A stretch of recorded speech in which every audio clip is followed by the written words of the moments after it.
This podcast is recorded on Aboriginal land. We pay our respects to elders past and present and recognise that sovereignty was never ceded.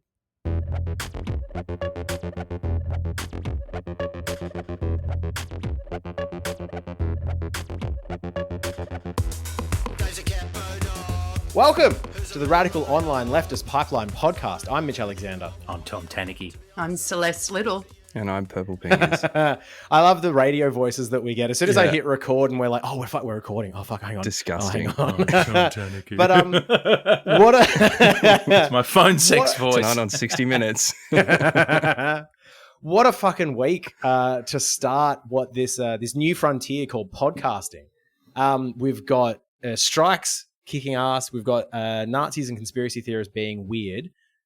Start with some good, happy news first. Jump straight the fuck in.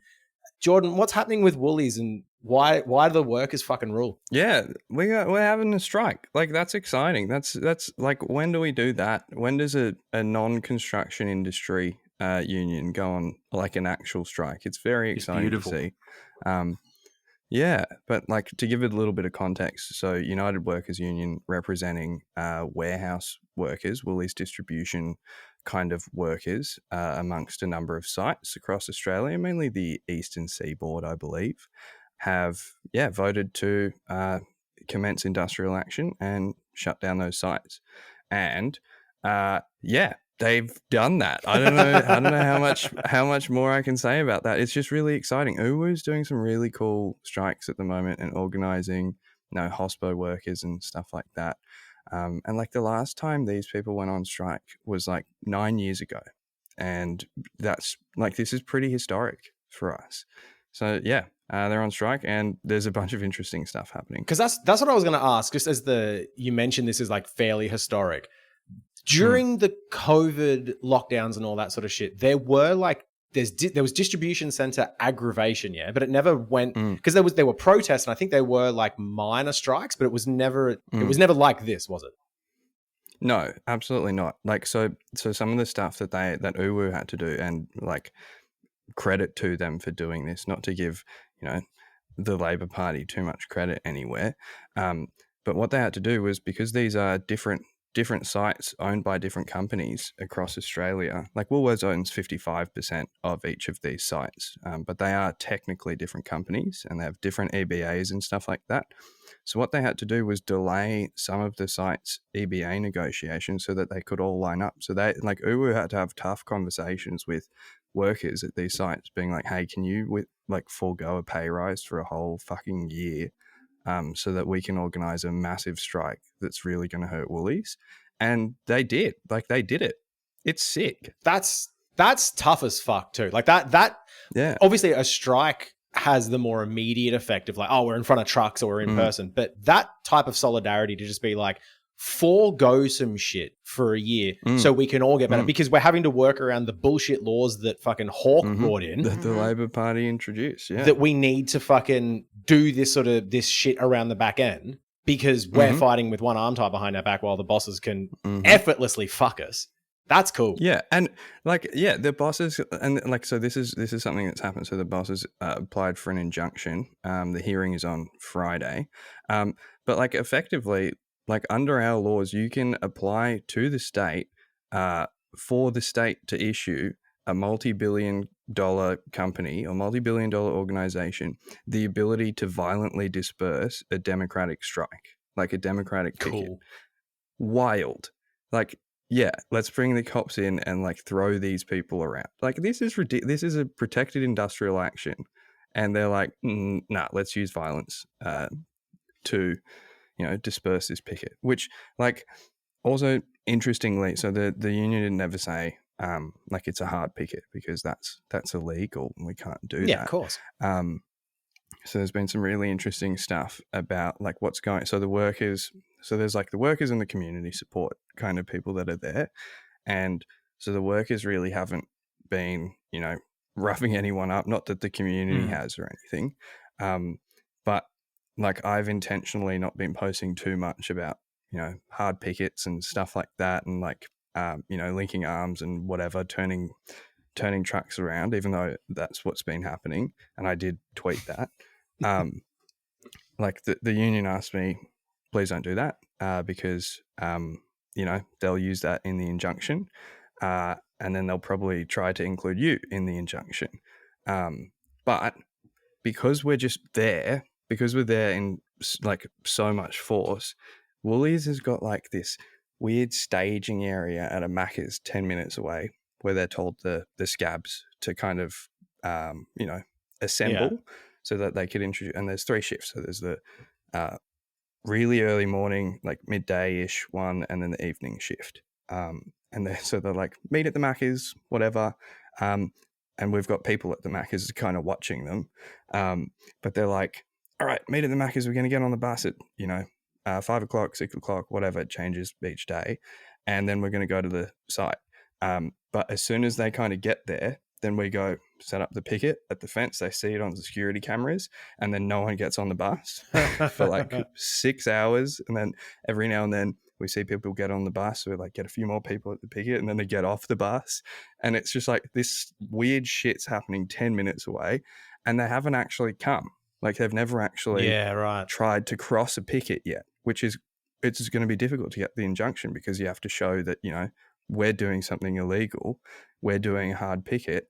And we're not. We haven't been able to yet. It's preventative action, and they're doing it. They're almost doing it for you. That's incredible. It's fantastic. I admire this work so much because as you sort of really delicately outlined here, this is people who are really fucking pissed off. A lot of service workers, and obviously all the union activity around it, really having to straddle a fine line between this, between taking real solid hard action that affects their bottom line, doesn't it? It affects your pay packet, this kind of thing, and then, but also, just being so mindful of all the many, many, many very difficult laws that have been saddled with. I find it incredible action. I've been a union delegate many years in the past myself, never had to deal with anything nearly this difficult. And I have so much admiration for everyone out there.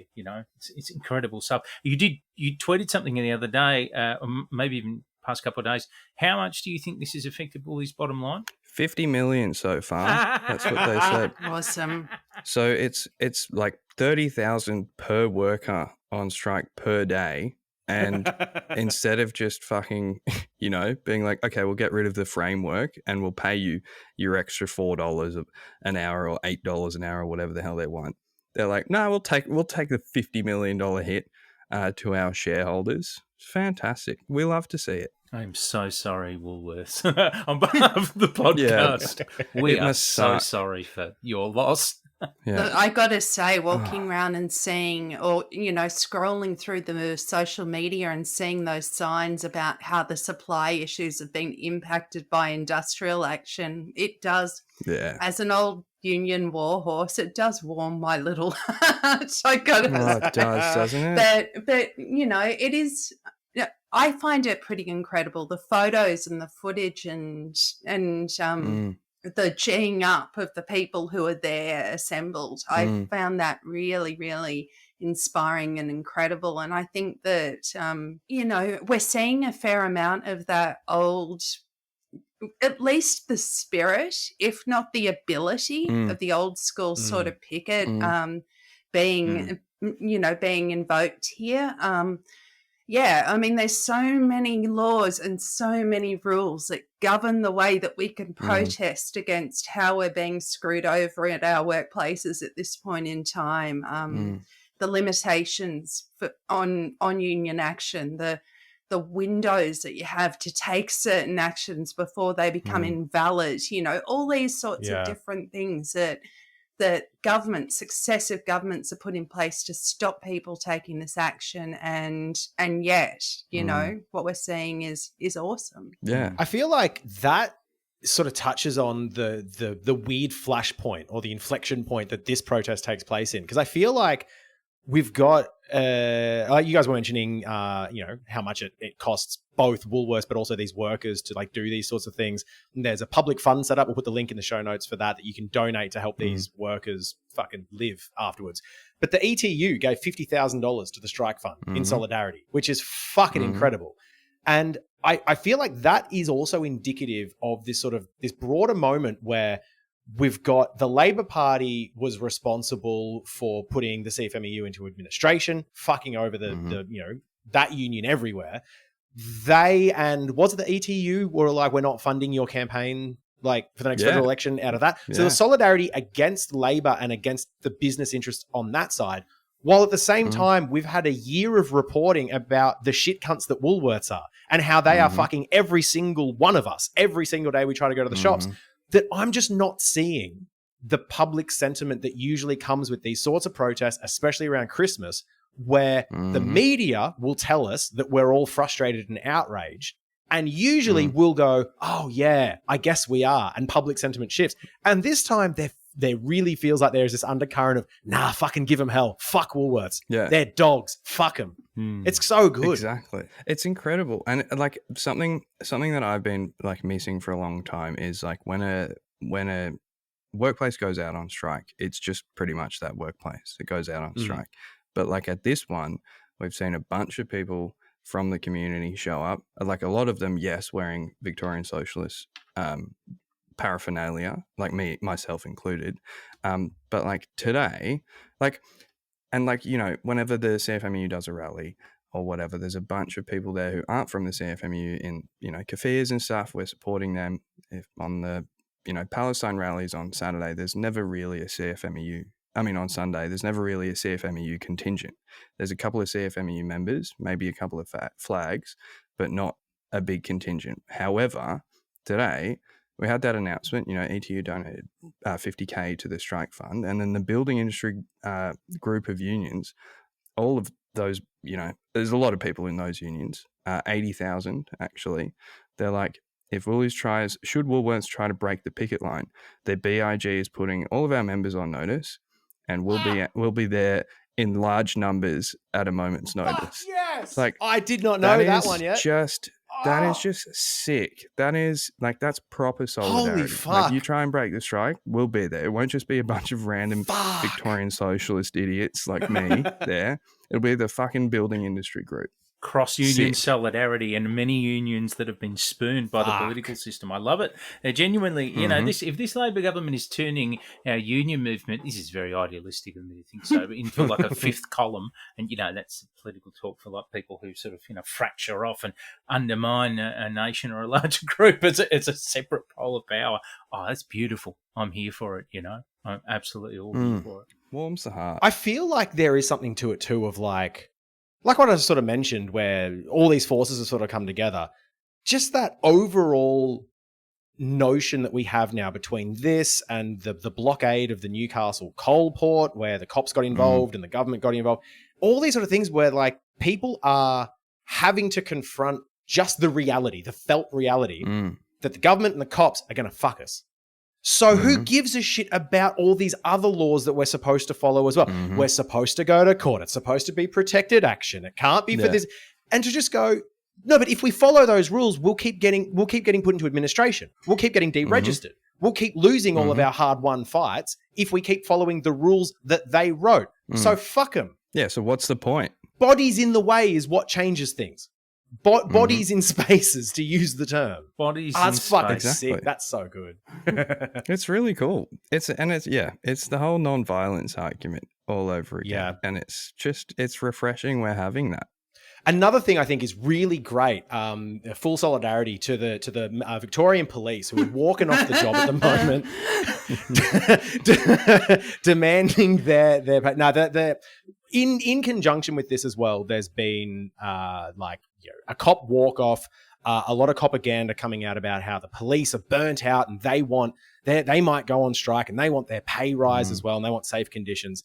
And that's all alongside what people have probably seen, the little chalkings on their cars, which like skirt into weird like transphobia and bigotry and stuff, like just and real tone deaf shit too. Like, oh, you like trains? Well, you'll get trains instead of cops. So, all right. That was not a banger of an activist messaging. But to be fair, they're usually like tasering activists or like breaking their legs rather than like thinking about what they're up to, aren't they? I don't know what you're getting at here, but I have to say I do support an indefinite stoppage taken by the cops. That's the other thing as well. Like there was a protest recently where there was like industrial action and they understaffed it, and it genuinely had a better vibe. The protest was safer and everyone was looking after each other more. Yeah.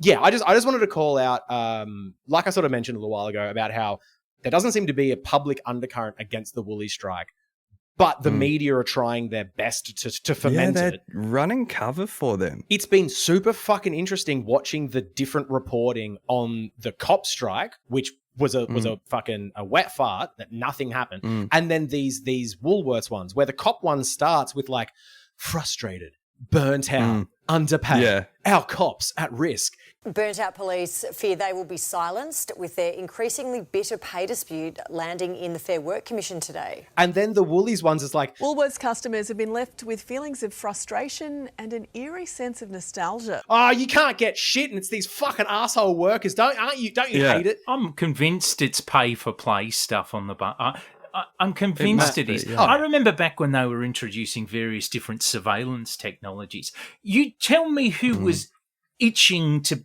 have 70 extra cameras in their local Woolies. No one was excited about that shit. But there was still a piece on a current affair when they managed to find these shoppers going, oh, well, as long as it keeps us all safe, then great. I mean, where the fuck did you come from? Who thinks like that? No one thinks like that. No one talks like that anywhere. But it's pay-for-play material. Exactly. I'm absolutely convinced of it. What was super interesting, one of the stories about the Woolies strike and how it's ruining everything, the only one that they could seemingly get was this young woman who was just like, oh, I just wanted an orange juice while I got my nails done. and that was the whole thing. Yeah.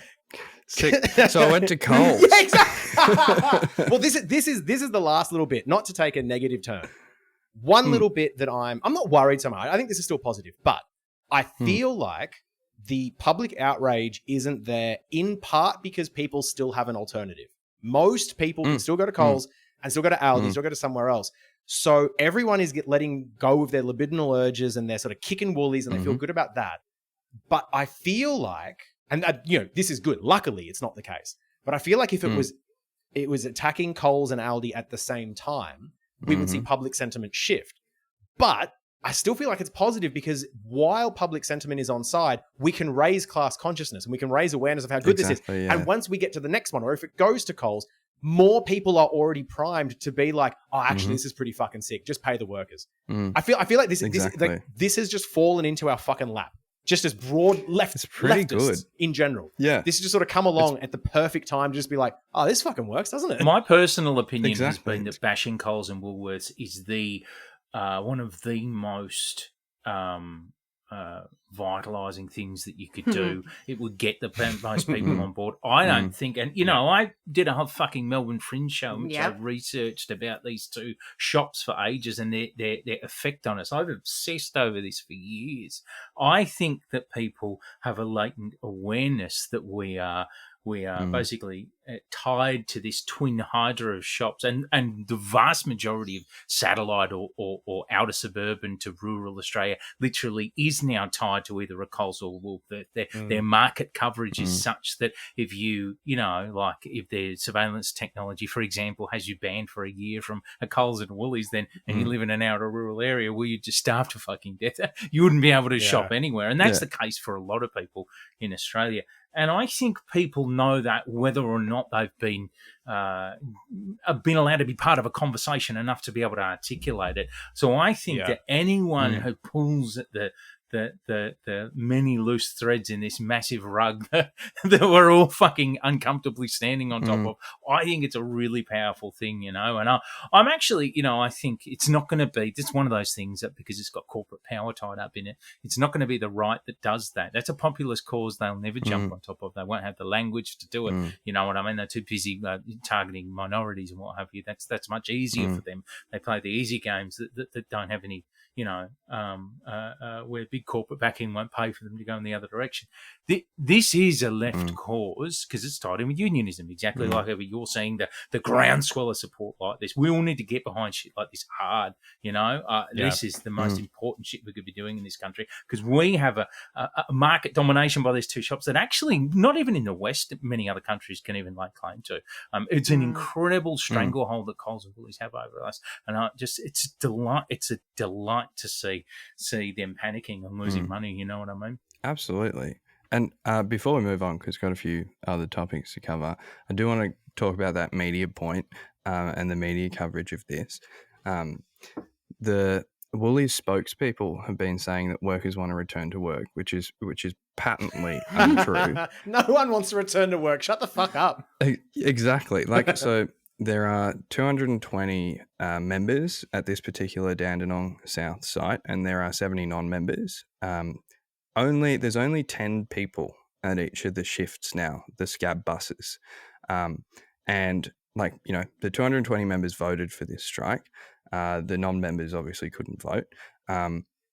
But the Woolies is posting like ads in Career One and shit, being like, we're looking for workers to start ASAP at this Dandenong South site. So like Woolies is saying workers want to return to work. Patently untrue. Like, they're lying about it, and the media is just uncritically reporting what Woolies is saying. And then whenever the union officials or the union members are saying stuff, they're like, oh, but actually this and whatever. But also, at this particular site in Dandenong South, at any one point in time, 10% of all of the workforce are off due to a workplace injury. And also, like, at another Woolies site in Minchinbury, New South Wales, like, a worker died because working in these sites sucks. Like, it's really unsafe, and that their main ask in the EBA is to get rid of the performance, like the framework, which is like they need to meet 100% efficiency, and if they don't, they get disciplined and whatever. Like, people are getting injured en masse at these workplaces because they're searching for this 100% efficiency. So people are like, you know, it's a dangerous place. People literally die, and everyone's injured all the time, and they're like, nah, actually, can we just get rid of this? Like, we're willing to go away on the pay stuff. Like, we're willing to negotiate on the pay stuff. But can we just, like, fucking fuck off the framework, please? That's the main ask. And then the media is just like, workers want to return to work. Like, absolutely, like, fuck off. No, they don't. Not even the scabs do anymore. Yeah. Sorry, I needed to get that out there. Jordan, is there anything that we can do to help support these people? You mentioned a strike fund earlier. What can we do? You know what I mean? Whether we're in Melbourne or outside of it. Yeah, so there's a strike fund, which would be great, because, like, you know, the argument that's like, oh, these scabs just want to feed their family and whatever. So do the workers. The workers just want to feed their family. That's actually why they're on strike, so that they can feed their family in a cost of living crisis, at least in part caused by the company that they're striking against. So the strike fund, incredibly important. What's probably more important at the moment is that people get down to the Dandenong South site at 2 Portlink Drive. They are probably, I imagine, and this is just pure speculation from me, probably going to give up on the scab buses. So they might not try and break the picket. But Woolies change their mind every day, so that could absolutely happen. So if you can get down there, that's really important. But yeah, I'll be posting like quite regularly about what's happening. So if there is an urgent call out, please get down there. That's the best way to support at the moment. Going from something that's really important to something that's really not important at all. My wheelhouse stuff that, well, sometimes it gets really dangerous, but most of the time it's just really fucking terminally online and utterly unimportant. And this is one of those things. This is what I want to talk about, is a bizarre 55-page doxing document that's going around. It's been authored by neo-Nazis. And, you know, at moments like this, everyone just like DMs me if I make mention of it, or anyone else who mentions it on Twitter, and they go, oh, can I see it? Can I see if I'm in it? And then they go, oh, awesome, I'm in it. Or if they don't, if they're green, wet behind the ears, and they don't have anything to do with the world that they've suddenly been randomly clipped into by some fucking moron, then they go, why am I in there? Do I have anything more to worry about? And it's my job to go, look, no, probably not. But then for most of us, it's like, if we're not in it, we feel a bit left out. You know, we're a bit peeved. You know what I mean? Celeste and I were looking at it like, yeah, why weren't we docs? Yeah, why don't you think I'm important enough to be your biggest enemy? You know, for you to think in your. Well, so, but this one's particularly, but I get being peeved about this one because this is a 55-page document. Someone's just been clacking away at a keyboard way too long with this one. This is surreal. This is aims to. This is the you've got the red wool board and in your room, and you've got everyone's newspaper clippings tied up there, and you're writing your enemies' names in blood, perhaps in the middle. This is nuts. This aims to situate a lot of us in some big constellation of like lefty conspiracy, and this one aims to go big. For me to be in any way tied to forces as sweeping as the Western Union, Citibank, the CIA. This is a podcast, so unfortunately I can't show you this stupid flowchart diagram here, but it aims to chart it's specifically about the White Rose Society, which if listeners aren't aware is a veteran group of anonymous. And anonymous to me, even though I'm in communication with the anonymous accounts that make it up. Thank God, I've been doing what I do for a long time, going on 10 years, and I've learnt to not fucking ask questions. I don't fucking need to know who anyone is in there. And so if someone were about to go, oh, do you want to know? I go, no, fuck off, no, I don't want to know. Yeah. Oh, do you want to know about this act of violence I enacted against our political? Don't you fucking tell me. That's my I'm not interested. Anyway, but this thing is fundamentally about doxing who this author of this document thinks is the members of this anonymous research collective. And White Rose Society's done some big stuff, They really, really have for a very long time, and they were behind the Young Nationals infiltration. Yeah. That's right. It was one of their earliest works, infiltration by neo-Nazis. They were the people who helped to expose the fact that Fraser Anning, former Senator Fraser Anning's office was basically fully staffed by neo-Nazis. No one would have known that otherwise.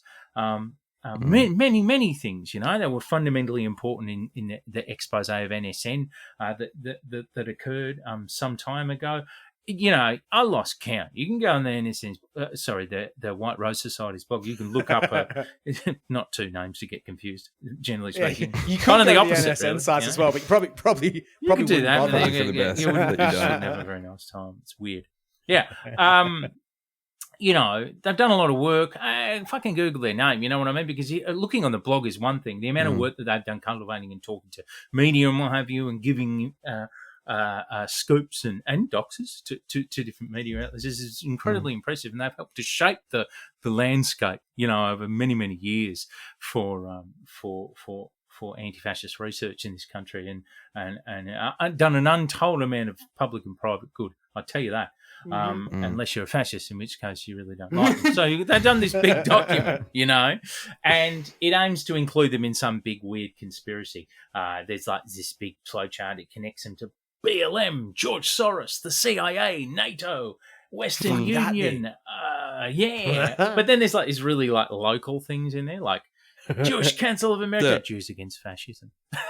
And okay, just like local things, And this guy called Drew who lives down the street from me, like completely unrelated to any of this. Like Drew, like excellent. Just randoms. No offense to this Drew person. Literally just randoms. Seems like a good mate.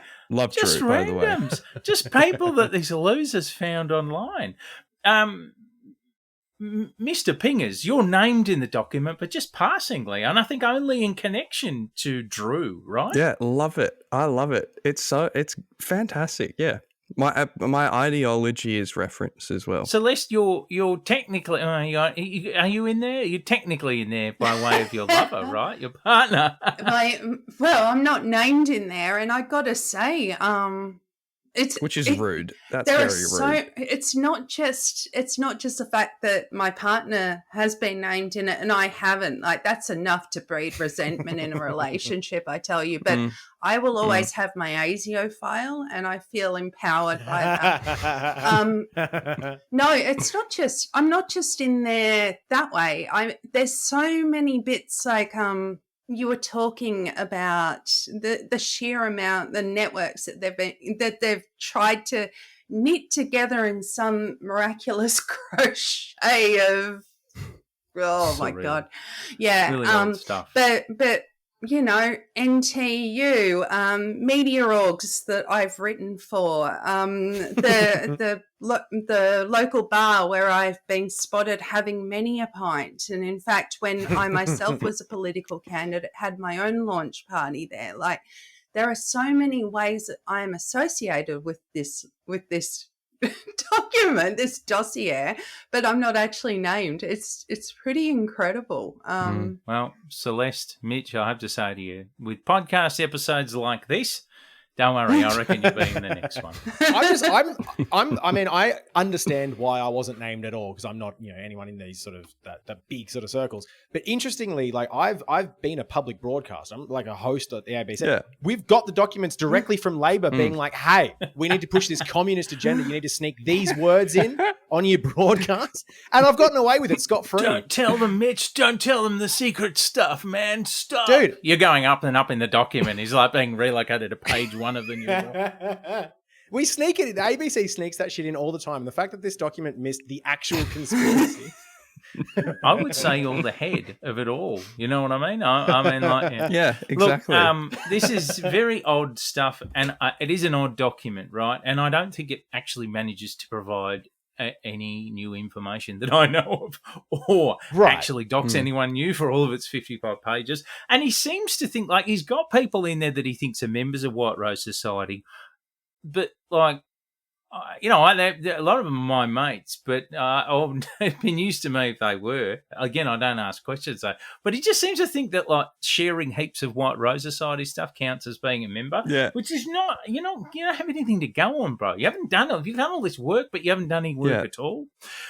Well, it's a repost. Yeah, is it? I unfortunately haven't had time to sit down with a 55-page doxing conspiracy document yet. Don't do it, bro. But is it? I asked this in the chat. I'm like, is this just basically Googleable information, but a lot of it? Like 55 pages is still a lot of work. Yeah, it's not like quite immediately Googleable stuff, but if you include stuff from like that's now gone from like Wayback Machine and that kind of thing. Yeah, okay. It is literally all other people's work. And a lot of it's completely wrong. Like there's stuff in there about Slack bastard. The dangerous stuff is that you name these people who aren't what you just think they are. And you say it. But, like in the case of Slackbusters, there's this other poor prick, this bloke called Peter Duggan. No one knows who this fucking person is. Yeah. For years, though, he's been doxed as Slackbastard. He's not. He's just a fucking random. Yeah, he's got to deal with that, and his address being out online. All these fucking idiots. Because then you go, no, that's not it. And they go, oh, you would say that. They're just fucking idiots. They just sit around in a circle chat. But listen, so you might be thinking, they're at home. That, why do I have to listen to all this important stuff? Utterly unimportant stuff. But, it ties into things like the subject of doxing, which, we've learned this year that doxing is a problem in some cases. But I got doxed many years ago. It's not a problem when it happens to people like me, or it wouldn't be a problem if it happened to the author of this here neo-Nazi document either. Doxing is only a problem when people like me reveal details of Zionists who are trying to get us sacked. That's what we learned this year, isn't it? So, when that happens, mountains move. The PM himself takes 4 days to jump to attention. That's the power of very connected lobbyists right there. So, with that in mind, I guess I'll respect that the anti-doxing laws are all about shutting people like me up, but only when I talk about Zionists. So this is okay if I were to dox the guy who did this document. Right. Anthony Albanese wouldn't have anything to worry about because, hey, this guy's not a Zionist. He's only a neo-Nazi, So let's do a little reciprocal dox as a little treat on the episode 1 of the podcast. The author of this 55-page document, for anyone who is interested, is a guy called Daniel Seary Walker. Now, he lives in southeast Queensland, okay? He has loved ones in the Gold Coast, but he's a little north of that. Listen, I won't say any more of that because I am a gentle, loving doxer. I'm a caring doxer.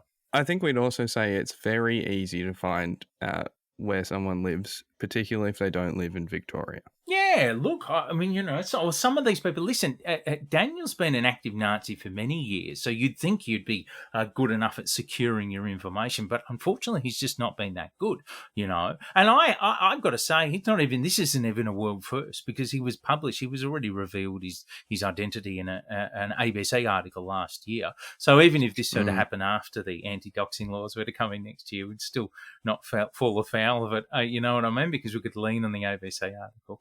But yeah, apparently he's been around since the days of Anonymous, but he's always been a very Nazi inclined. He runs a channel called Blacklisted Research. And now, during the voice referendum period, I did one video, nothing to do with you. I didn't even know of his existence. Just another Nazi dead shit. I just happened to passingly reference some dumb anti-Semitic sort of anti-voice meme that I had seen online. Little did I know that he'd made it and put it into one of these, interminable 5-hour-long fucking videos that this kind of cunt finds it irresistible to put out ad nauseum, But he saw that I put that in, and passively mentioned it, and I suppose he felt noticed by Senpai.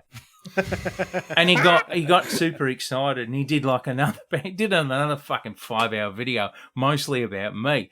And again, publishing old info of a docs, because I have been doxed many years ago. My name's out there. He just got that. He said that again, which I suppose he thinks that means he doxed me. Well, you didn't. Someone else did. Your elders did, mate. It sounds like just a longitudinal study. Yeah, that's what it seems exactly. like. Yeah, that's it. But I didn't watch that video because I don't give a fuck. I'm a busy guy. I'm not interested. You know what I mean? But anyway, that's how I assume I'm in the document. Yeah, I've done anti stuff for years, but mostly I mentioned a meme of his once, so I'm really important. Thank you so much. So look, This is so I think he published the docs. Well, I can't really say why he published the docs. I don't really know necessarily. I do know that his Telegram channel for Black Oxford Research vanished 2 weeks ago, and he seems to be saying that it was deleted by Telegram. And you have to have posted some really bad fucking stuff for Telegram of all apps to delete your channel. So there's the possibility that Daniel might be in the middle of crashing out and enacting revenge against anyone and everyone. That's my only reason that I can assume that this 55-page mystery document exists. But look, as I say, it doesn't matter to me like it matters to a lot of other people because I have already been doxed. So no one needs to worry. You know what I mean? You could never be done under anti-doxing laws anyway because I'm damaged goods.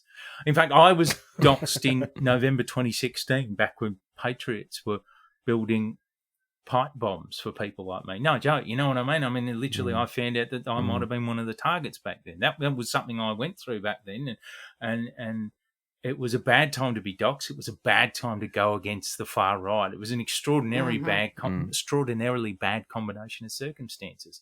But I dealt with that a long time ago. But so that's my threat level, I'm used to pipe bombs. But Daniel Siri Walker is a cleaner by trade.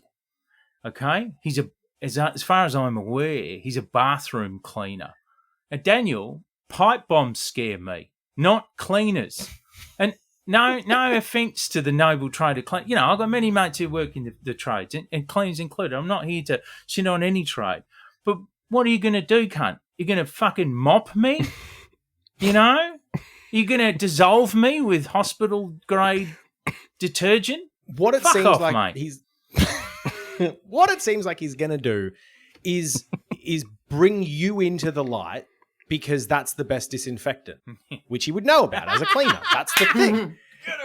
Get him, Mitch. That's quite good. That's very good. That's what you do. I mean, he doesn't need to threaten you because he's placed you and you pingers, not you sluts, but in a grand conspiracy. Don't worry, I'm bitter as well. In a grand conspiracy, it's fucking over for you lot.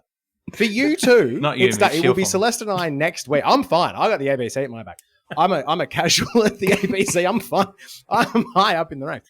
But it'll be Celeste and I doing this podcast next week ourselves. Yeah. As you two are trundled off into the middle of fucking nowhere for your crimes of something to do with Citibank. All right?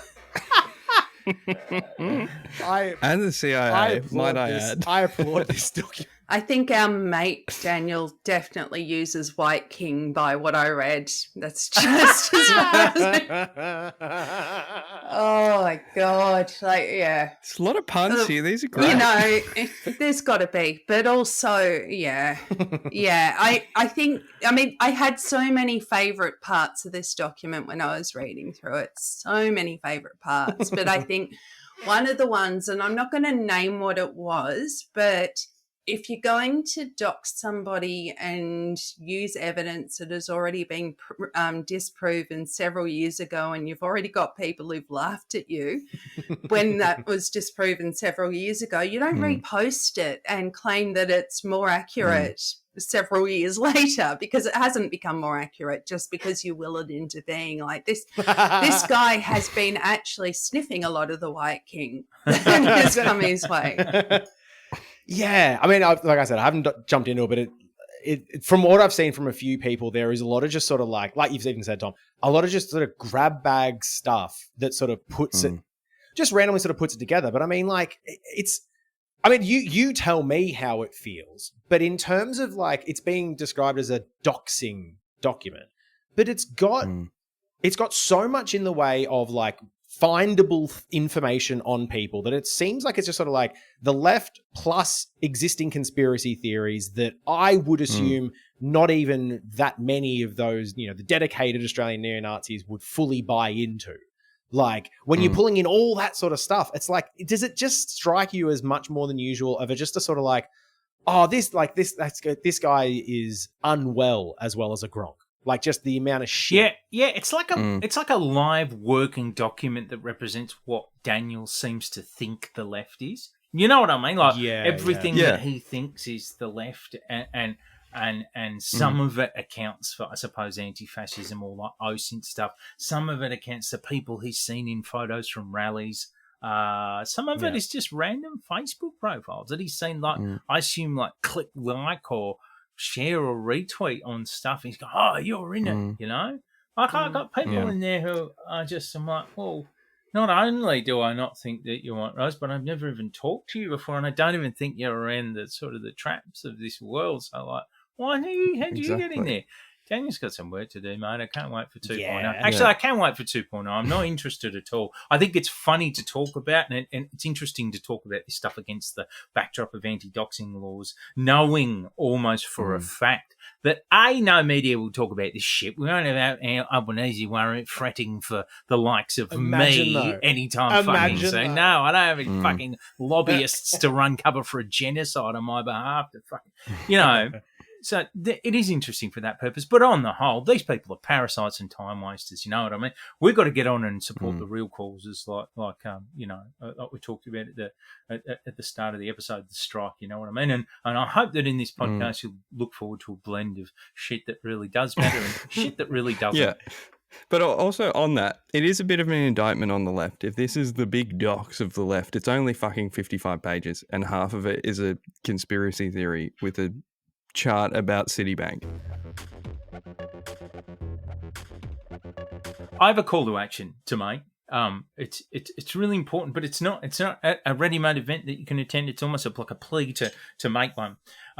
Put something together. There is an event which I will be talking about in the coming days on my socials, because I'll make sure everyone knows about this, on the evening of the December the 13th at the Polish Club in Rowville. It's the third meeting of what's called the National Workers Alliance, which is a fascist group created by a bloke called Matt Trey, who's kind of like a cooker influencer with experience alongside Nazis, and he's a white nationalist himself. Now, the point of this group seems to be expressly to convert the cashed up boomer remnants of the freedom movement into like a pay pig and recruitment ground for neo-Nazis. And I'm quite serious. The first one was a private event, and it was a packed hall, and they had all the NSN there, and they, at that first one, the NSN's leader, Tom Sewell, was literally challenging some of the cookers who, because the cookers were not monolithic, certainly in their views on race and what have you. A lot of them are now, were never trying to be part of an organised racist movement, you know what I mean? And so some of them were expressing their concerns about the virulent racist rhetoric that was suddenly happening in front of them by these people that to that date they had trusted as leaders of their anti-lockdown, their freedom movement. And suddenly we're talking about mass deportations and racism and that. And so Tom Sewell was there challenging some of these cookers who didn't like all the racism talk to a fight.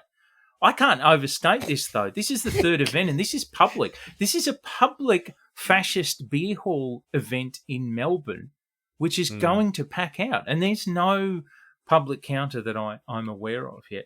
And I risk sounding like a Queensland backseat driver here, but all I am is an old man who knows a bit. And I'm just issuing this dire warning to you Melbourne lefties, in the hope that someone manages to get get together and do something about this public event. It's there. I'll be whinging about it in days to come, and I hope people get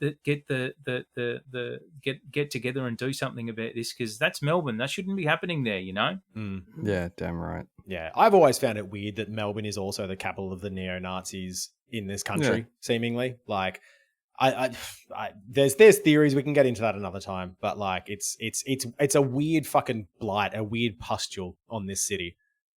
Interesting fact though, my band used to practice out at Rowville like better part of a decade ago, and it was really weird to find out that like they were close that whole time. Like same weekends, same suburb, same like level, like same streets. So like, you were doing band prac there when Lad Society was there. I was helping them get their personal bests and stuff. They were benching. You were accidentally helping them while you were... Oh no! What have I done? Oh, no, I'm helping the Tom Sewell bench. Yeah. But no, they were fucking close by to my old band practice space. It turns out, and that was fucked. Was just like weird heebie-jeebies when they're just like, why are you here? Fuck off, go away.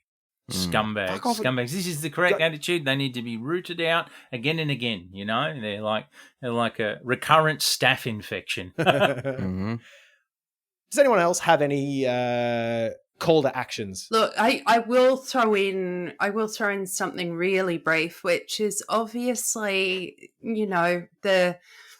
the media, the white nationalist, if we're talking white nationalist, the amp up around Invasion Day has already began. And this is before, this is so early this year that we haven't even gotten through the Muslims are cancelling Christmas yet. We haven't got through the hot cross buns are being baked on Boxing Day, The racism comes earlier every year. I just, if I have a call to action, it would actually be a call to inaction. Can people please not buy into this at this time of the year? Can this country just get a little bit more knowledgeable of the fact that that these stories are actually running in the media in order to generate their own income, because we are at a prime time for consumption this time of the year. They're wanting people to shop. media orgs are charging premium for ad space. These companies want to get their ads into the articles that are going to hit. And what's it going to be? It's going to be this sort of racially divisive misreporting that is guaranteed to amp up those who do not have the discernment to realize what it is they're looking into. So please don't buy into the rubbish that we're seeing around any of the Australia Day, Invasion Day stuff at this point. I feel like I've been writing the same articles on this for 15 years, and in fact, don't feel like, I know I have. It's every year. It's boring. And people have got to see the pattern. Thanks for listening to the first episode of the Radical Online Leftist Pipeline podcast. If you want to get in touch with us, if you want to send us a question that we might read out, if you want to send us some behind-the-scenes juicy tidbits, we've got a secure email, alpdotgov@proton.me, proton.me. That is the real email. That is the one you can send to, alpdotgov@proton.me. Our theme song is Capo Dog by Al Carlson. You can find his music everywhere. And the art is by Sam Warman, who is our Members Be Unlimited on Instagram. Links for both of those too in the show notes. Thanks for listening to us. Share us far and wide. I swear to, like, word of mouth is the best thing for podcasts. And I don't mean share us on social media.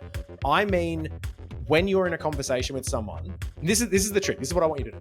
If you're in a conversation with someone and they bring up a good point, you say, oh, I think I've heard a similar point made on this Radical Online Leftist Pipeline podcast. because when people go, oh, there's a podcast that will like affirm my bias already, that will they already agree with me, and I just get to listen once a week to like basically an intellectual circle jerk of my own ideas. People go, fuck yeah, I want to listen to that. So that's if you've listened to this, that would warm my heart. Thanks. Our cold dead hearts.